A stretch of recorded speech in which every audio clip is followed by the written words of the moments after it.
and gentlemen, the story you are about to hear is true. Only the names have been changed to protect the innocent. Fatima Cigarettes, best of all long cigarettes, brings you Dragnet.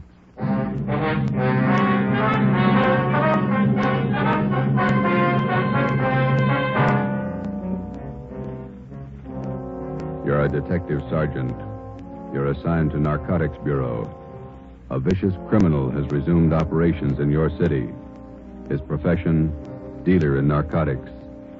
You know his name. You know he's guilty. Your job, prove it. If you want a long cigarette, smoke the best of all long cigarettes. Smoke Fatima. Fatima is the long cigarette which contains the finest Turkish and domestic tobaccos superbly blended to make Fatima extra mild. And that's why Fatima has a much different, much better flavor and aroma than any other long cigarette. That's why Fatima has more than doubled its smokers, coast to coast. So, if you want a long cigarette, smoke the best of all long cigarettes. Smoke Fatima. Dragnet, the documented drama of an actual crime.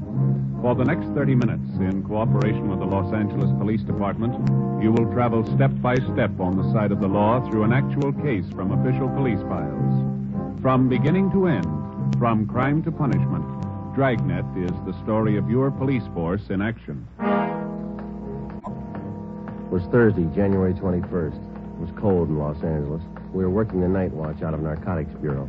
My partner's Ben Romero. The boss is Thad Brown, chief of detectives. My name's Friday. I was on the way back into work, and it was 3:49 p.m. when I got to the main lobby of the city hall.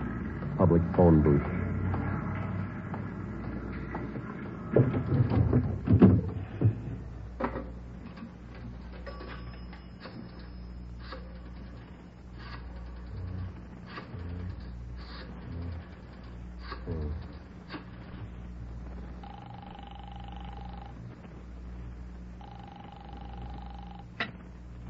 Hello? Hello, Ma. This is Joe.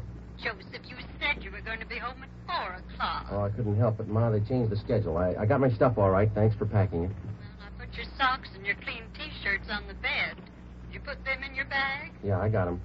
Got them off the clothesline right after you called. They weren't quite dry, or I would have packed them for you. I got them all right. Listen, Ma, I'll call you whenever I get the chance. Now, don't worry. How long are you going to be gone? I haven't any idea. Maybe a month. All depends.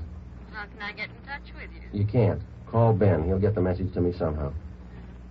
Where is it you're going, Joseph? Well, I'm not going anyplace, Ma. I'll be right here in the city, but I just won't be able to come home for a little while. It's a special job. No, like the last time. Yeah. Well, you be careful now. Watch what you order when you're eating out in those awful restaurants, Yes. and get your rest. Yes, you ma'am. need plenty of rest. Yeah, okay, Ma. I'll be all right. I was shopping today. I bought a nice loin roast for dinner tomorrow night. Now, you won't be here. Well, why don't you invite the neighbors over? The Newtons? That'll be good company for you. Well, maybe I'll ask your Aunt Elizabeth over. Yeah. Now, don't worry. If you want to get in touch with me, you deliver the message to Ben, okay? Yes. All right. What kind of work you be doing? Going to be dangerous? Oh, it's just another job, Ma. It'll work out. I'll call you when I can. All right, Joseph. And be careful now. Take care of yourself. Yeah, you too. Goodbye, Ma. Joseph. Bye.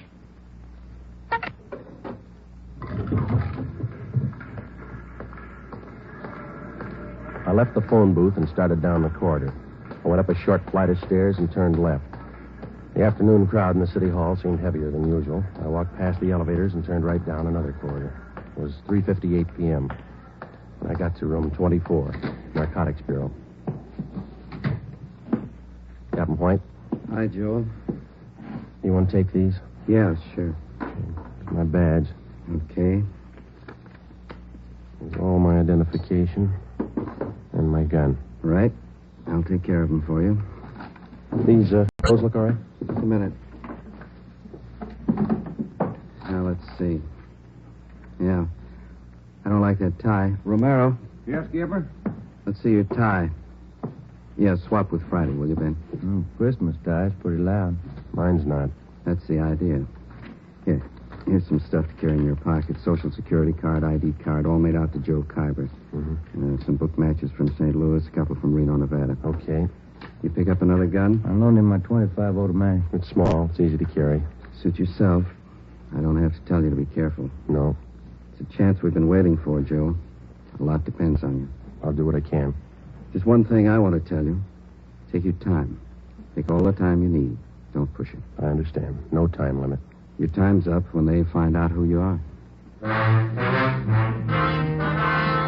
Captain Lynn White and I left the Narcotics Bureau together with Ben and Johnny Bingham. We went down the hall to the office of Chief of Detectives Thad Brown. As in most major narcotic cases, the plan involved the coordinated work of all three offices, the federal, state, and our own local bureau. The operation involved a great many men and a lot of time. When we got to the Chief of Detectives office, two men were with him. Bill Craig, the agent in charge of the Federal Bureau of Narcotics for the Southern California area, and Inspector Virgil Beckner, head of the State Narcotics Bureau for our district. All of us had one common goal, the apprehension and conviction of two men, Arthur Belmont and Ralph Costello. The first man on the list, Ralph Costello. Chief Brown outlined the overall plan. Greg, your federal men have been tracking Costello off and on for 3 years now. Beck's of your state agents. Same for our men. This time we can't afford to miss. You figure an undercover man working locally? That right, Chief? Yeah, Greg, you'll start right from the bottom, work up the line till he gets to Costello, if he gets there. Beck? Where are you going to start? Captain White, would you lay it out for Beck and Greg? Yeah. Friday here's going to handle the job. He's got his full instructions. Joe, you want to fill him in? All right. I'll make my first contact tonight. I'll meet in a bar down on South Pico with another one of our undercover men, Benny Arredondo. He'll introduce me as Joe Kyber to one of his informants. The informant is supposed to help get me into the Flats gang. The same bunch running on the south end of town? Yeah, small-time peddlers, precurious, a little bit of everything. Go on, Friday. When I get in the gang, I run with them until I find out where and how they make their buys. After you get a contact, you make buys all the way up the line and get as close as you can to the top. Yeah, that's right. You worked out your contact with us? He knows that under no conditions will he be seen around the department here. It's been set up that I have a hotel room lined up down on the east side. Romero here and Captain White will be my only contact with the office. I'll be using the name Joe Kyber. Sounds all right to me. How about you, Craig? How about that informant, Friday? Can you count on him? Arredondo thinks a lot of him. He says he's a good man. He's the first rung on the ladder. He's got to be solid. Well, if he's not, we won't have far to fall. Depends on how you look at it. You can kill yourself in the bathtub. 8 p.m., Thursday, January 21st. I checked in at the Casino Hotel on Terminal Street. I registered as Joe Kyber, Omaha, Nebraska.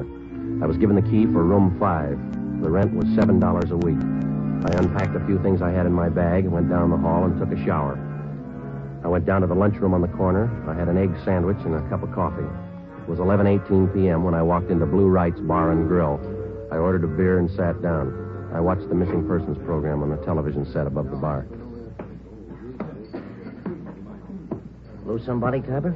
Hello, Benny. Been here long? I just got here. Where's your boy? Sitting over there with that fella in the blue suit. Name's Gene. Who is the guy in the blue suit? One of the Flats gang. Gene's lining up your introduction now. Guy's name is Ludwig. I call him Lud. He owes me a Steve. Right. What do we do? Sit tight till Gene gives us the word. The tie of yours looks like it's on fire. Look all right? I wouldn't wear it. Lud would. Get in the hotel okay? Yeah, all set. Room 5. Gene wants us. Let's go. Okay.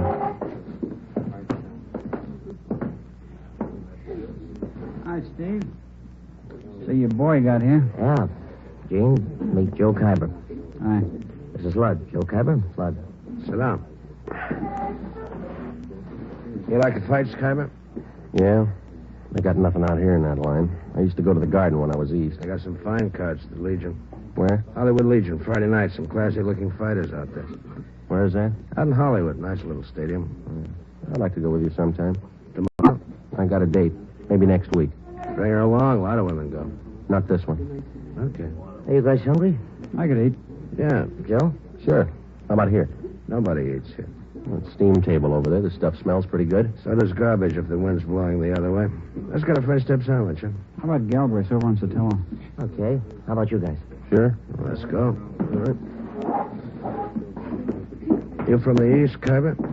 Omaha, Memphis, all around. Yeah. You don't talk very much. You do. You talk tough. Are you tough? Sometimes. This place we're going to go eat, sometimes the meat's tough, too. Yeah? Just like a piece of tough meat, you can always cut it down to size. The following week at the fights, I met some of the other members of the Flats gang. They were a typical group of hoodlums. Unlike fiction writers have portrayed them, generally gangs of this type do not operate under a gang leader. Each member considers himself the best of the lot. For all practical purposes, they didn't need a leader. But as in any group, some men are more dominant than others. Lud was one of these. Because of his tough manner, I observed that the gang members placed confidence in Lud. It was then that I decided that I had to be tougher than he was if the gang was going to accept me.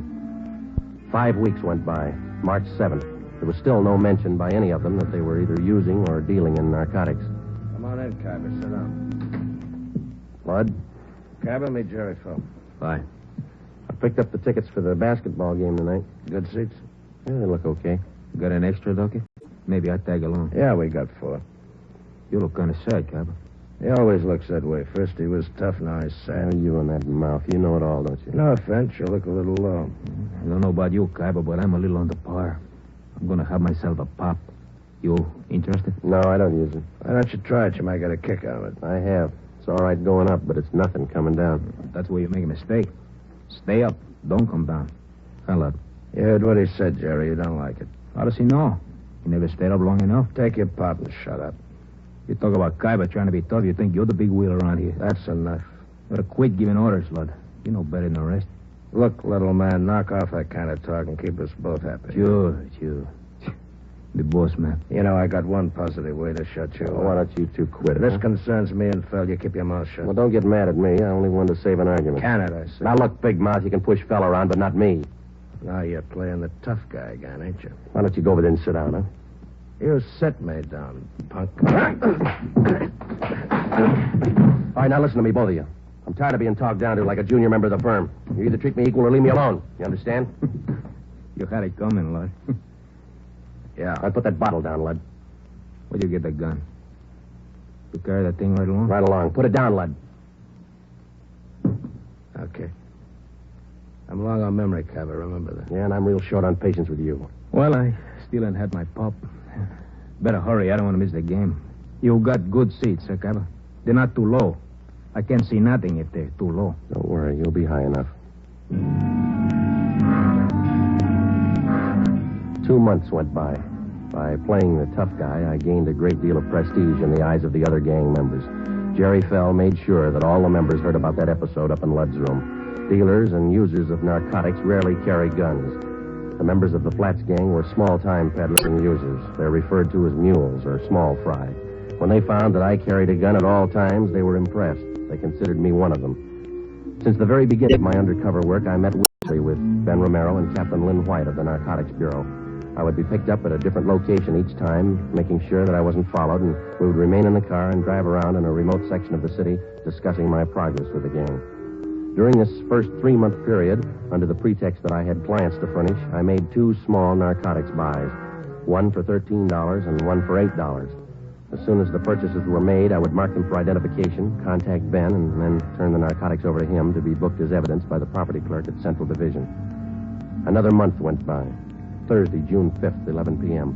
We had just returned from the midget auto races, and we were sitting around in Lud's room. You mentioned something out at the races, Cabot. Now what's on your mind? I told you, Lud, I need a half a dozen caps right away. I got people putting a bite on me. Old customers. How old can they be? You only been out here 5 months, remember? When they're hooked, they get to be old customers in a month. I fixed up 2 buys with Morse for you. Tony says he can't handle anymore. Hasn't got enough around. You got on board late, you know. All of us are ahead of you. Tony can get more. Who's his source? Couple of guys. I know them. How about an office to one of them? You deal with Tony. You said he hasn't got enough. That's right, I did. Okay. How much do you want? They're your customers. What's it worth? They'll pay. What's the guy's name? Costello's one of them. He'll have enough for you. Who's the other guy? You deal with Costello for now. Where can I meet him? Morsel will set it up for you. I got to meet him in an hour. Come in. Police officers. Shake it down, Donahoe.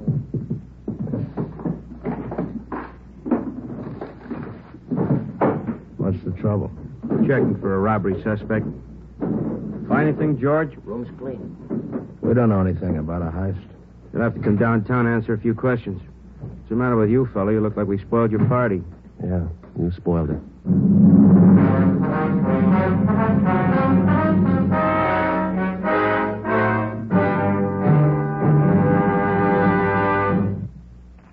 You are listening to Dragnet, authentic stories of your police force in action.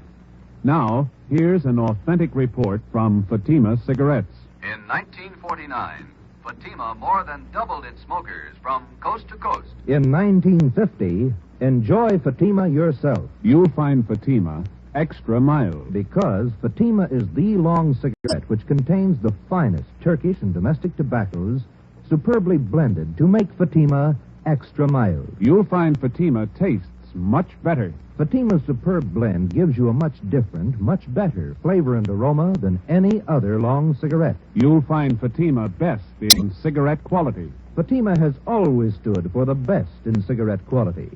For a new year of greater smoking enjoyment, buy Fatima in the appealing gold and yellow package. You'll agree, Fatima is the best of all long cigarettes.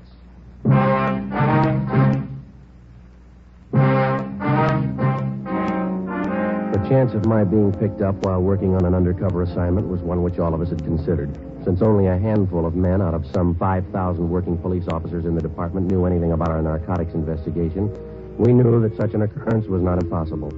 It's one of the chances we had to take.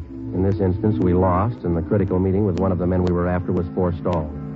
How long our detention at police headquarters would delay my meeting with Ralph Costello was anybody's guess. Could mean weeks or maybe months. I was booked on suspicion of 211 PC robbery. So was Ludd. The next afternoon, I was taken from cell block 10D2 to the interrogation room. Come on in and sit down, Khyber. How are you, Friday? There's a tight squeeze. The booking number's been canceled, Joe. Print's been stopped. Those two men from robbery who pulled me in, Wynn and Donahoe, I thought I was in trouble for a minute. They had no idea you were in that room. Once they got up there, they had to follow through. Well, they played it right. They remembered their etiquette. If either one of them had said hello before you did, you might have been in big trouble. Well, I'm in big trouble anyway. I had a meet all set with Costello. Almost set, anyway. Just a case of bad timing in that pickup, huh? Well, if they'd have got there 2 hours later, it might have been different. Well, how do you stand now? How close are you to Costello? Well, I need some more money. I got to pay off Ludd. And he'll take you to Costello if you pay the right price? Yeah. Ludd's working through Morse. You know about him. Remember, Friday, if there's any questions when you get back to that gang, you were booked for CCW. You're out on bail. Yeah. I got you another gun, Joe. 32 automatic, okay? Yeah, thanks. I couldn't go back with the same one. What about the federal and state men? How are they doing?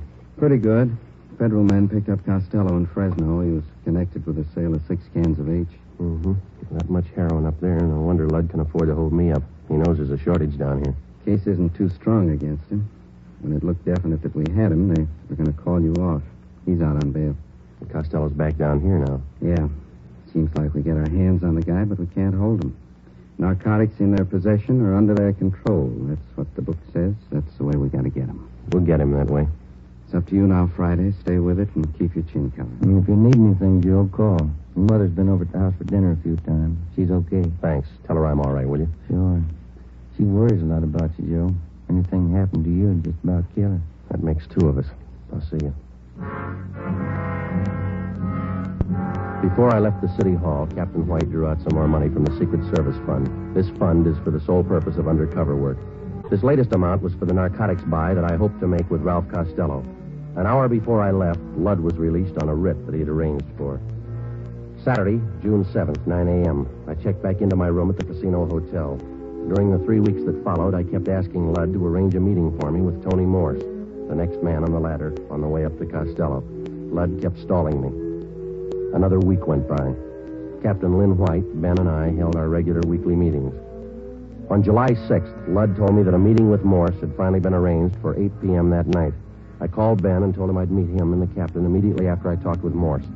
At 8 p.m., following the instructions Ludd had given me, I was in the downstairs waiting room at the subway terminal at 5th and Hill. I was told to wait for the apple vending machine.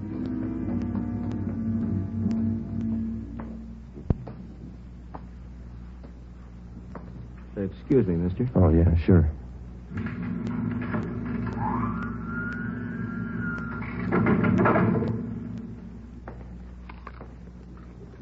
Khyber? Yeah. You Morse? That's right. Want an apple? No, no, thanks. Well, sit down. All right.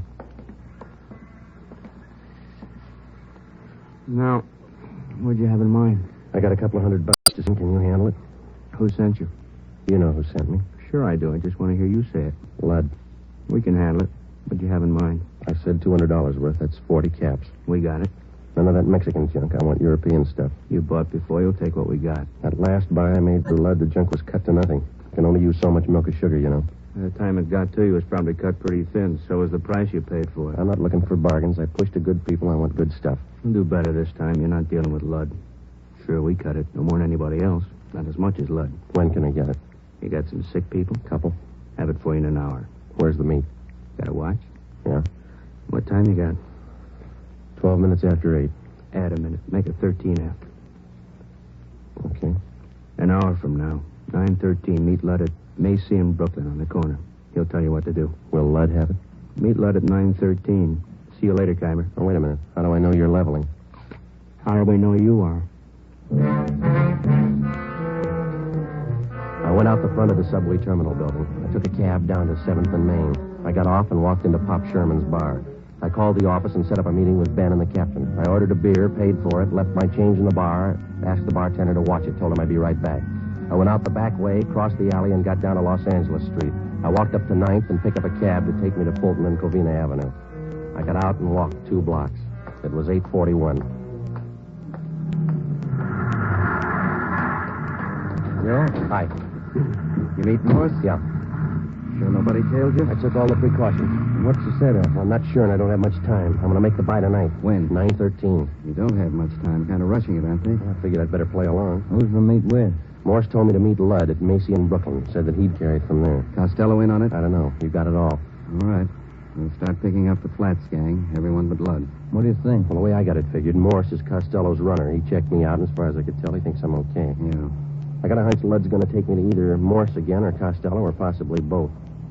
I don't know where the action meet's going to be. That means a tail job. We'll have to pick you up at Macy in Brooklyn and stick with you until after Lud leaves, if he does, and follow through with you. Figure it wide, Skipper. Don't worry. I know we're close. What time you got, Romero? 10 minutes to 9. Turn down the next block. Right. Pull up here, Ben. Here you go, Friday. Keep your chin covered. Yep. Hey. Hello, Phil. Friends of yours in the car? Why?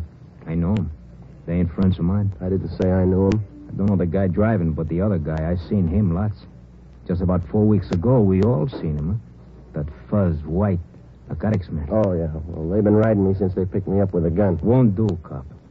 Narcotics man ain't got nothing on you. That was robbery, remember? They got a make on me from Nebraska. They've been on me ever since I got here. That figures. You're one of them.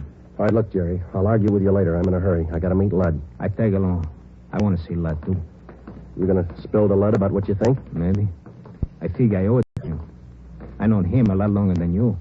I know he ain't no cop. And you're sure that I am? I know you are. Let's see what Lud thinks. Yeah. All right, come on. On your feet. Get out. I looked at my watch. It was 2 minutes to 9. In 15 minutes, I had to meet Lud. I had to hit Jerry Fell. I couldn't take the chance of him getting to Lud before I did. I couldn't leave him. I couldn't take him with me. I pulled him to his feet and half dragged and half carried him 2 blocks before I spotted a patrolman. Hey, officer! Officer, over here! Yeah, what's the trouble? I'm Friday, Central Narcotics. Yeah. Take this man and get him downtown. Contact Chief Brown. He'll identify me. Serial number 2288. Friday, Narcotics. The suspect's name here is Jerry Fell. You got it? Yeah, you got some kind of identification? No, I haven't. Not a thing. This is special duty. I'm sorry, I don't know you. Have to hold you till I call in. All right, but hurry, huh? Call box right here.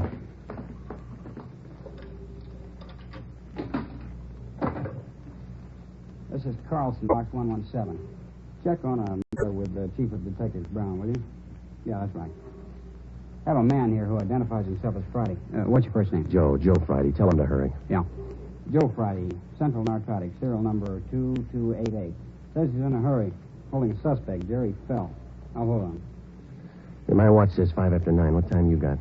I got 6 minutes after. It might be a little fast. Any cab stands around here? 4 blocks up the street. Which way? That way. Yeah. Okay, I will. Thank you. Okay, Sergeant. Sorry to hold you up. Need any help? No, you just hang on to this guy. Don't let him go. I started to run. Macy in Brooklyn. 6 blocks away, and I had 8 minutes to make it. A narcotics buy is one date you're not late for. Either you're there at the specified time or there's no deal. The veteran narcotics peddler knows that that's the only safe way for him to operate. A minute, one way or the other, could mean an arrest. I ran. You're out of breath, Khyber. Anything wrong? No, the cab broke down. I didn't want to be late. Yeah, you 40 seconds. That's cutting it pretty thin, but it'll do. Come on. All right. Right here. By this lamppost? That's it, right in front of it. Don't move to the left or right. Stay put. They'll handle the rest. So long.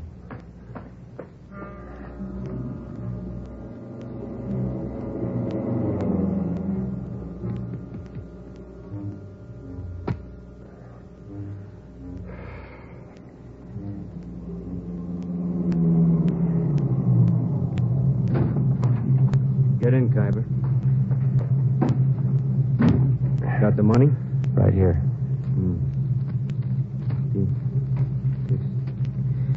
200. Here's your package. Okay. That's it. Joe Kyber, meet Ralph Costello. Hi. Hello. Out this side, Kyber. Okay. I'll see you.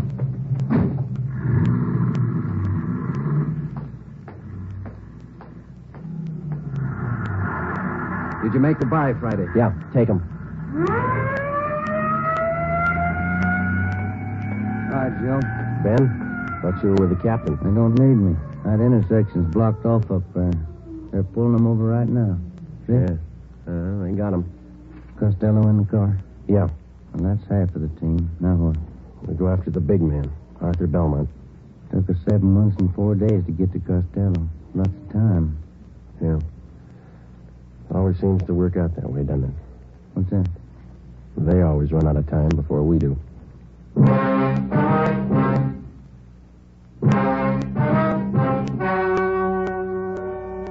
The story you have just heard was true. Only the names were changed to protect the innocent. On July 6th at 10:45 p.m., Ralph Costello was taken to the Narcotics Bureau, the interrogation room. In a moment, the results of that interrogation. It's amazing how many long cigarette smokers are changing to Fatima. Here is the actual report. From coast to coast, Fatima has more than doubled its smokers. Yes, more and more smokers every day are discovering that Fatima is the best of all long cigarettes. Smokers find Fatima has a much different, much better flavor and aroma than any other long cigarette. They find that Fatima is extra mild because it's the long cigarette which contains the finest Turkish and domestic tobaccos superbly blended to make it extra mild. Enjoy extra mild Fatima yourself. Best of all long cigarettes.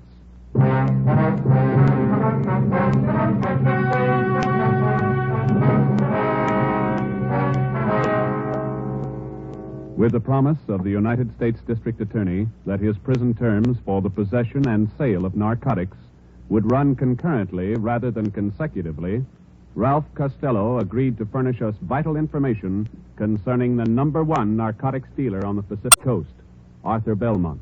Next week, the big man, Arthur Belmont.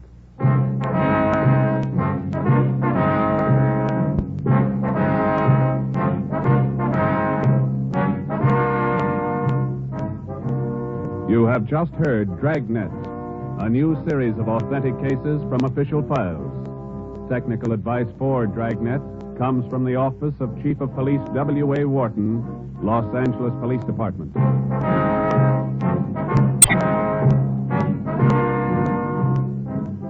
Fatima Cigarettes, best of all long cigarettes, has brought you Dragnet from Los Angeles. Hear Mr. and Mrs. Ronald Coleman in the Halls of Ivy tomorrow evening on NBC.